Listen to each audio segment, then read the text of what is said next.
สนับสนุนโดยกรมปศุสัตว์และตอนนี้ก็อยู่กับเราสองคนในช่วงปศุสัตว์โอเคครับจากสัปดาห์ที่แล้วเราสองคนได้พาคุณผู้ชมไปที่ฟาร์มมาตรฐานซึ่งเป็นแหล่งที่มาของเนื้อสัตว์สะอาดวันนี้เราก็จะไปกันที่โรงฆ่าสัตว์ถูกสุขอนามัยและโรงงานแปรรูปเนื้อสัตว์ที่ได้มาตรฐานค่ะงั้นเราเริ่มภารกิจกันต่อเลยดีกว่าครับไปกันเลยค่ะ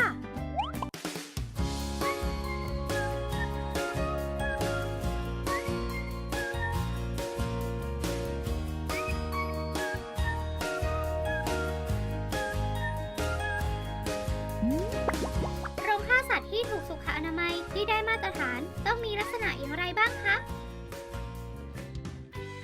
เนื้อสัตว์ที่ได้รับการรับรองตราสัญลักษณ์ปศุสัตว์โอเค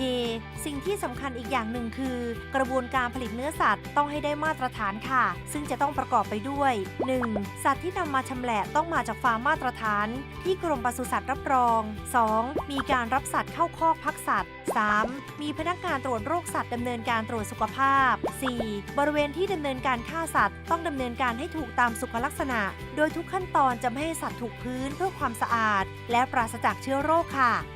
ในปัจจุบันเนี่ยโรงฆ่าสัตว์ที่กรมปศุสัตว์ให้การรับรองเนี่ยจะปรับเปลี่ยนการฆ่าเนี่ยให้สัตว์ได้รับความทรมานน้อยลงแล้วก็ถูกต้องตามหลักสากลมากยิ่งขึ้นโดยการทำให้สัตว์สลบไม่ได้รับความเจ็บปวดนะครับก่อนที่จะเข้าขั้นตอนการฆ่าต่อไป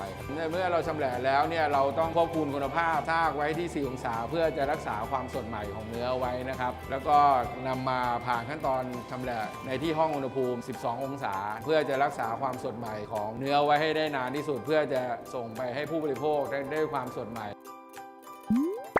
แล้วโรงฆ่าสัตว์ที่ถูกสุขอนามัยสำหรับไก่มีวิธีการอย่างไรบ้างคะจะเหมือนกันไหมนะไม่เหมือนครับไปฟังจากคุณหมอกันดีกว่าครับส่วนในการเชือดนะคะก็คือจะใช้เจ้าหน้าที่มุสลิมเพื่อเป็นเกี่ยวกับด้านมาตรฐานฮาลาลเมื่อเชือดเรียบร้อยแล้วก็จะเข้าสู่กระบวนการของห้องลวกถอนขนนะคะจากนั้นก็จะเข้าสู่ห้องรวมเครื่องในเจ้าหน้าที่กรมปศุสัตว์ตรวจสภาพซากจะดูว่าซากไหนที่เหมาะสมกับการบริโภคหรือไม่หลังจากนั้นเมื่อสภาพซากผ่านการตรวจเรียบร้อยแล้วจะเข้า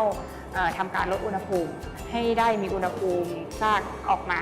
น้อยกว่า 4 องศาเพื่อว่าที่จะลดการเจริญเติบโตของเชื้อโรคโรงงานแปรรูปเนื้อสัตว์ที่ได้มาตรฐานต้องมีลักษณะอย่างไรครับโรงงานแปรรูปเนื้อสัตว์ที่ได้มาตรฐานผ่านการรับรอง GMP ประกอบด้วย 6 ประการคือ 1. สุขลักษณะของสถานที่ตั้งและอาคารผลิต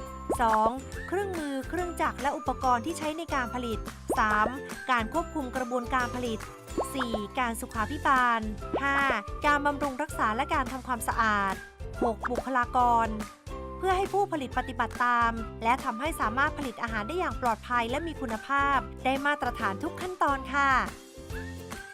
ในเรื่องของการจัดระบบการผลิตของเราเนี่ยเราก็ต้องยึดหลักอาหารปลอดภัยโดยโรงงานเองก็ปฏิบัติตามหลักของ GMP และก็เรื่องของอันตรายต่างๆก็คือเรื่องของ HACCP โดยคำแนะนำของกรมปศุสัตว์ก่อนที่จะส่งมอบถึงมือผู้บริโภคโดยโรงงานเนี่ยก็จะมีการตรวจสอบจากกรมทุกๆปีแล้วก็มีทางสัตวแพทย์เนี่ยประจำเพราะฉะนั้นทางผู้บริโภคเนี่ยมีความมั่นใจได้ในผลิตภัณฑ์ของเรา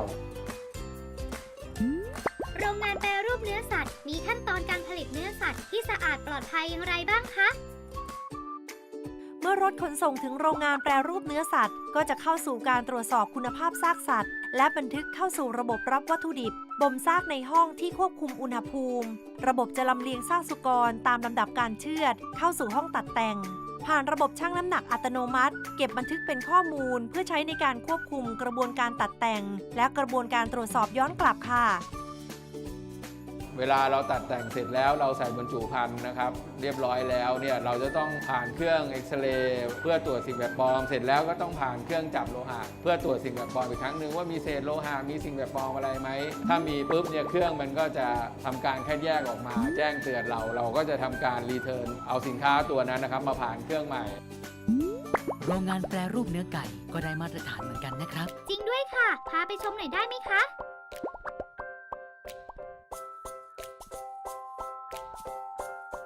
ในการชำแหละไก่ซึ่งเป็นระบบที่ต่างประเทศยอมรับนะครับ ระบบมาตรฐานในโรงงานไม่ว่าจะเป็น GMP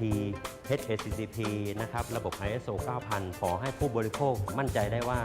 กระบวนการผลิตภายใต้การควบคุมของกรมปศุสัตว์ผู้ผลักดันทำให้เกิดระบบความปลอดภัยของอาหารตั้งแต่การเลี้ยงสัตว์จนถึงลงฆ่าไก่สามารถสอบย้อนกลับได้ มีความสะอาดปลอดภัย จริงๆเนี่ยกรมปศุสัตว์ที่มาช่วยผลักดันในเรื่องของความปลอดภัยของอาหารเนี่ยก็จะทำให้ธุรกิจเนื้อไก่ของประเทศไทยเนี่ยมีความแข็งแกร่งมากยิ่งขึ้น จะทำให้ต้นทุนเนี่ยถูกลง แล้วก็ความเชื่อมั่นของลูกค้าเนี่ยเชื่อมั่นในประเทศไทยมากยิ่งขึ้น ก็จะทำให้เกษตรกรเนี่ยภายในประเทศเองเนี่ยมีความยั่งยืนในเรื่องของการเลี้ยงไก่นะครับ